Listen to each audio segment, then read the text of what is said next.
Are you looking to learn more about investing in the central Indiana real estate market? You've come to the right place.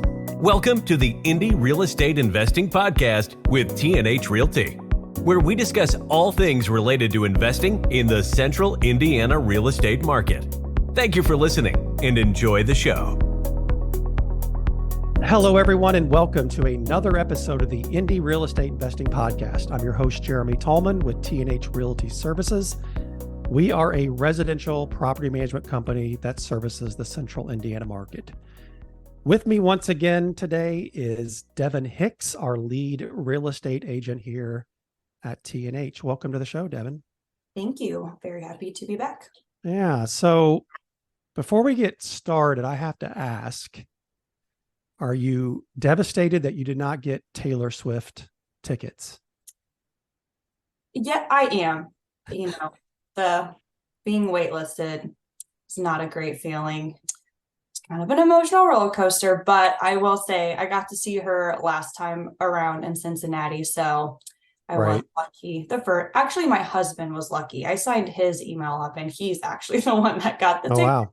But yeah, I did get to see her the tour, so I guess I can let somebody else have a turn this time around.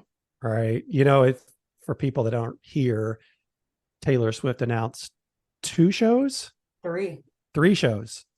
coming up like in 2024, I think. And there was all this, and they made a lot of news locally about how you had to get online to get a code. And then if you got a code, you get a ticket. And then the Indianapolis Business Journal wrote a story about it. It was big news. And I know you, and along with a couple other people here, tried to get in there, and we're all waitlisted. So hope you've recovered. I know it's a blow. Yes. All right. So Devon, it's August 17th. How's the real estate market in central Indiana? Tell me your thoughts. Yeah, it's interesting for sure. I would say cooled off is probably a good way to put it. It does kind of remind me of when I first got licensed. I would say it feels kind of like a similar market to that back in 2019-ish, pre-COVID. So, compared to what we were going through, it feels slow, but I will say it's probably more of just kind of a normal market. I think we're kind of back on a normal cycle, but it's definitely just not what it has been. The biggest things I'm noticing, especially on the list side, is houses are sitting a little bit longer.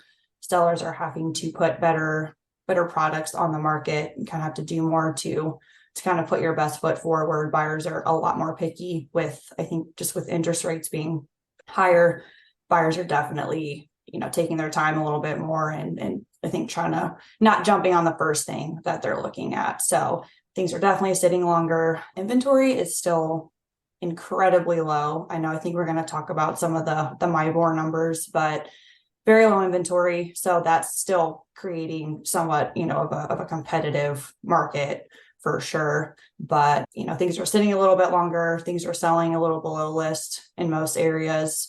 It's not a frenzy like we've been experiencing.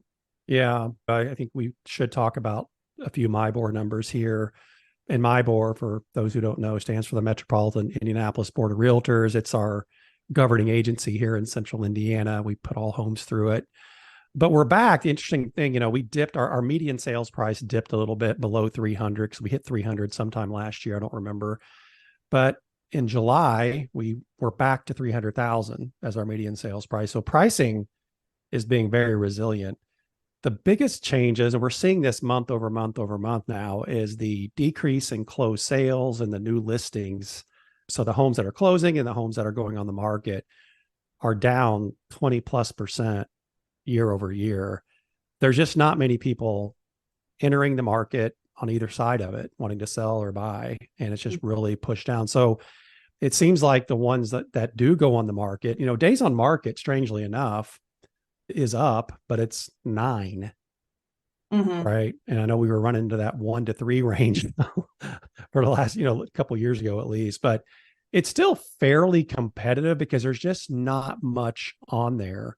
But like you mentioned, I think you got to go in strong. I think you have to, the price has to be competitive. The condition has to be good because buyers they're not overly motivated. And I think a driver of that, I was talking to another agent friend of mine yesterday, is that people aren't overly motivated to sell a home where they're getting maybe like 2 7/8 mortgage. Like they have a 2 7/8% mortgage and transition to a 6.5 or 7% mortgage.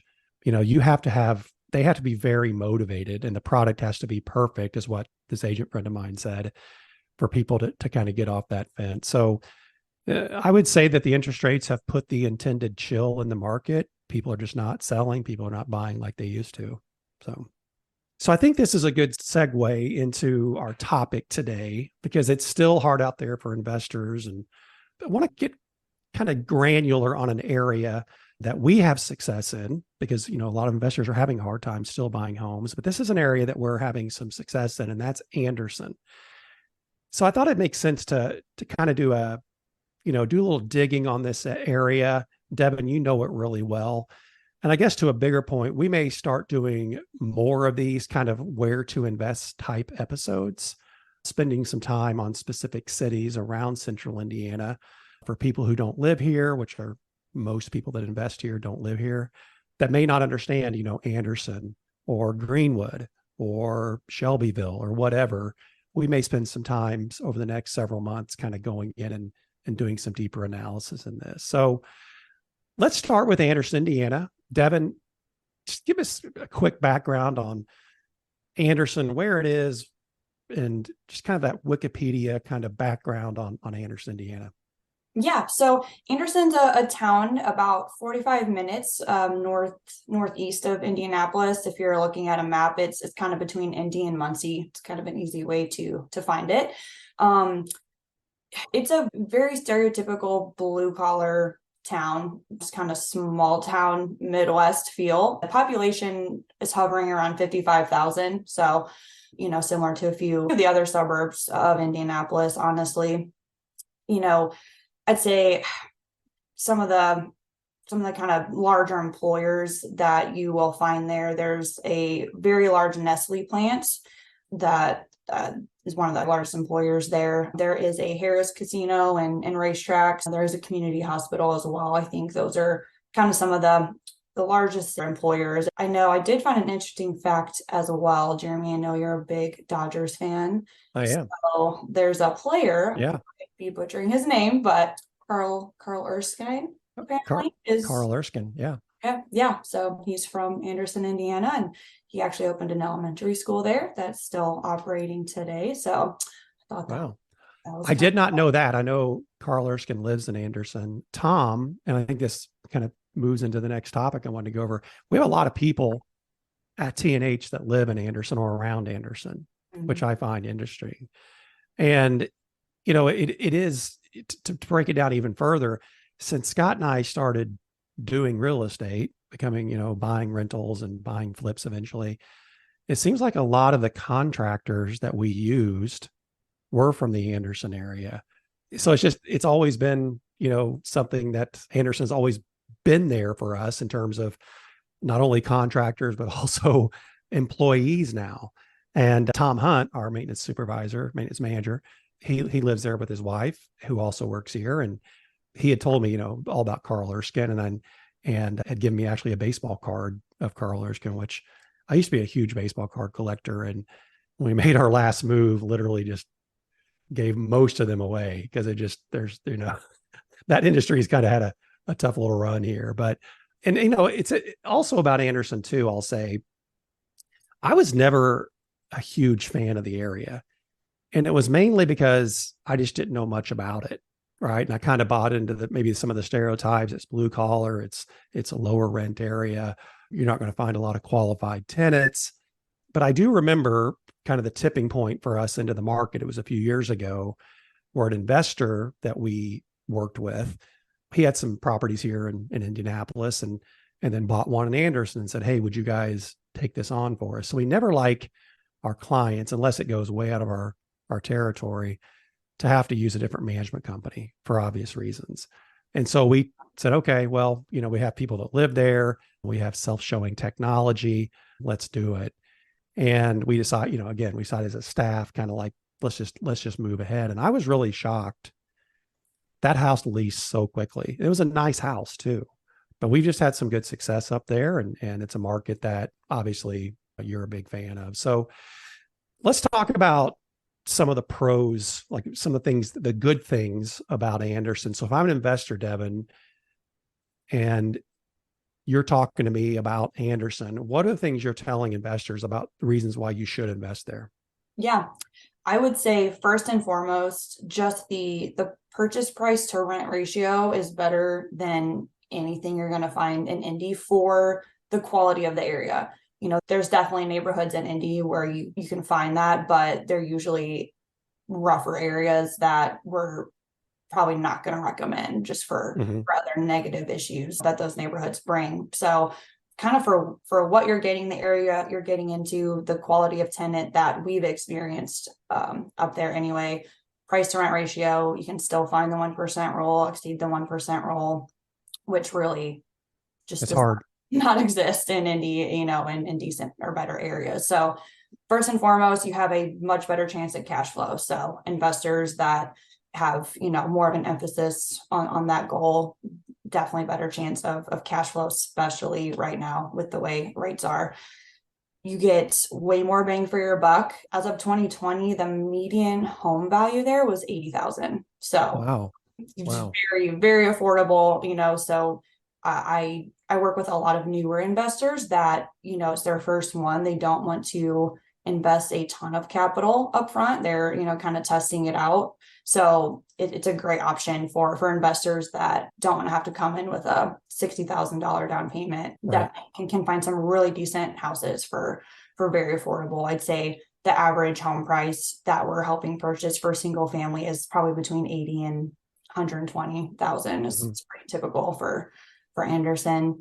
This might be, some people might not see this as a good thing per se, but the overall property values are lower. So the taxes are much, much lower. So that kind of helps put more margin in numbers as well. You could have the same exact price property, but that assessed value is going to be a lot higher in Indy, driving those taxes up a lot more. So you will lower property taxes, which helps a ton, especially now that they went up so much this last assessment.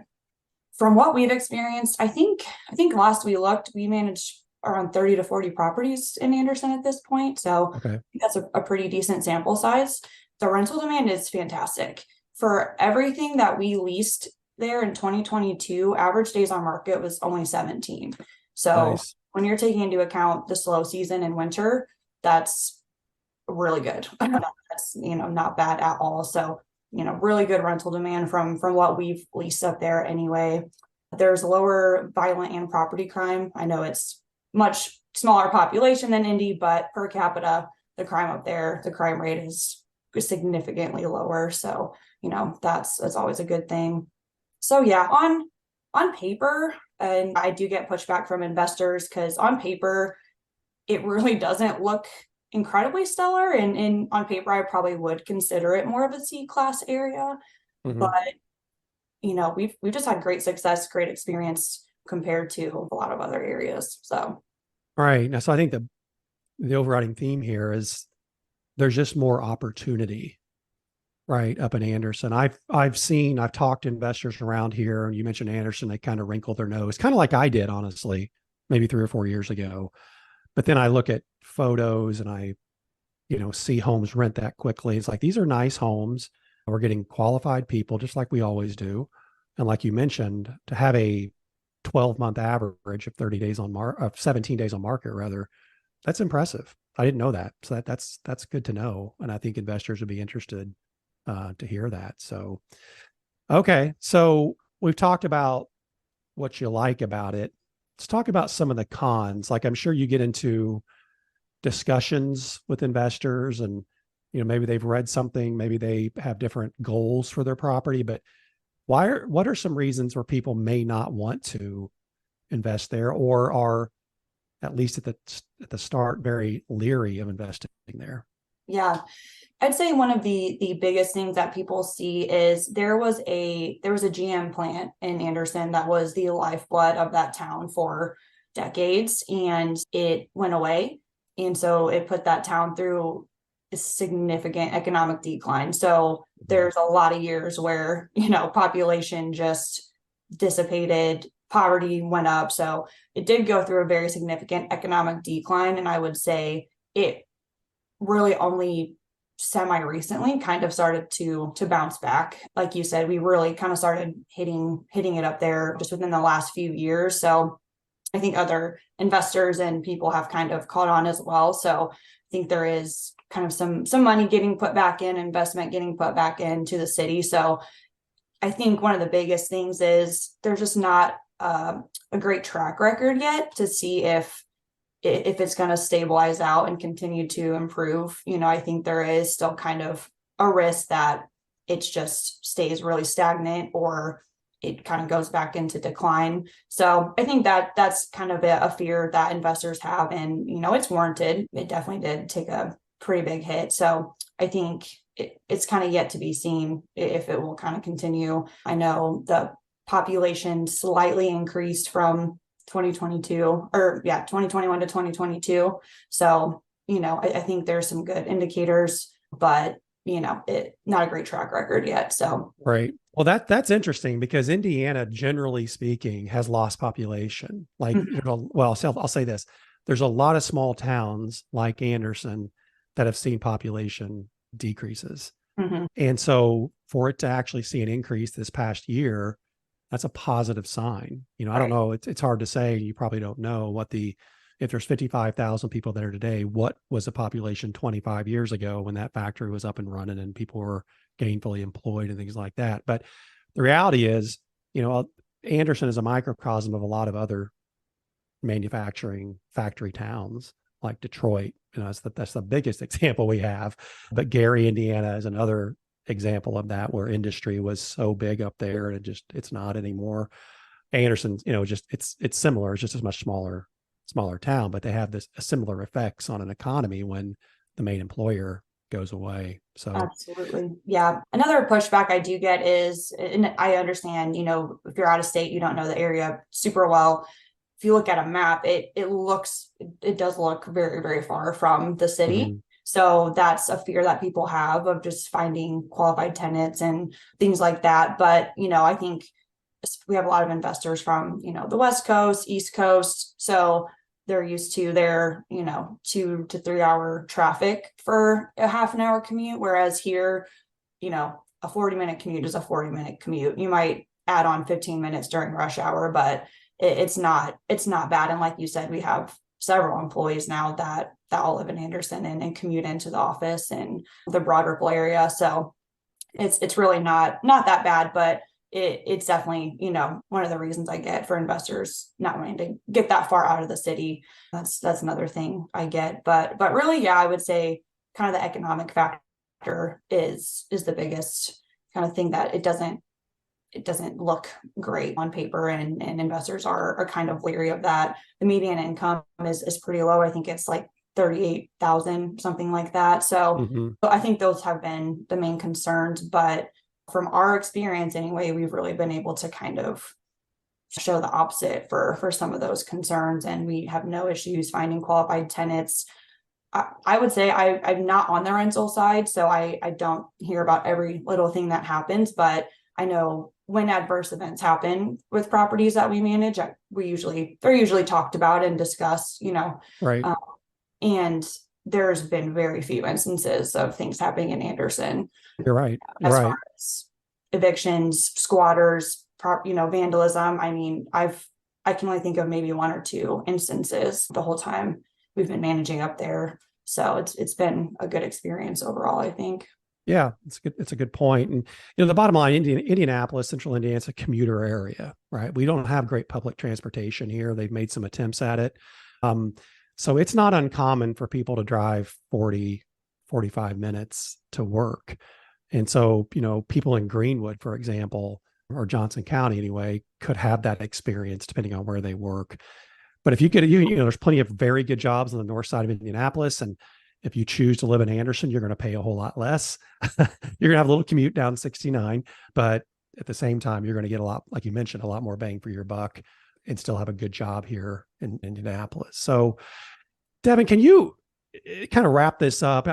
Give me some good examples, maybe of just some properties that we've recently purchased.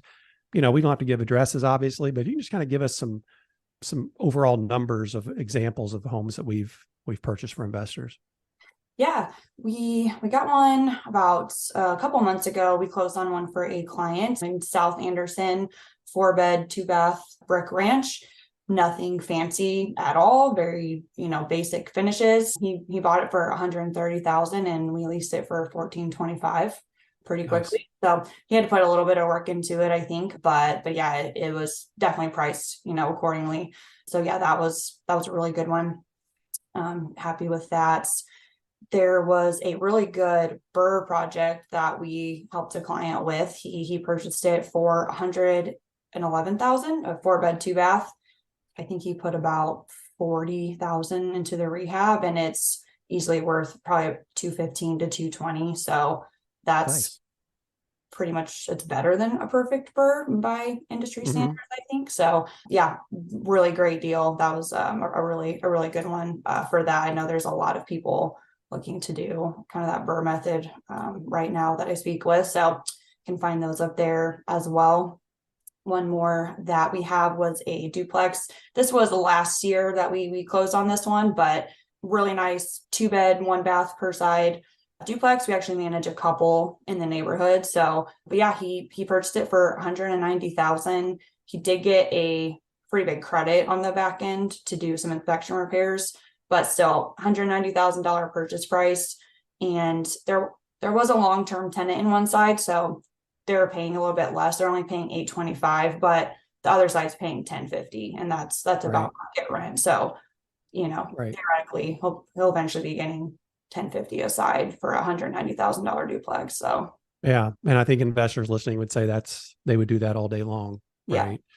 So, well, this is great, Devon. I appreciate all your insight into it. I think the overriding, if they put a button on this thing, is that Anderson offers a lot of value. It's not a market for everybody. It's just going to be, there's no market for everybody. It's just going to have to be what your personal investment goals are. But if you're looking to get in on some relatively inexpensive real estate that can cash flow, then Anderson might be your market, right? Yeah. Right. Well, Devon, thank you. I appreciate all your time. Thank you. I enjoyed being here. Yeah. We hope everyone has picked up some information that'll help them with their investing. We'll be back in 2 weeks with another podcast. In the meantime, we encourage you to share this podcast with your investing friends. Leave us a review and don't hesitate to reach out to us with any questions. Until next time, thank you so much for listening, and please stay invested in your investment.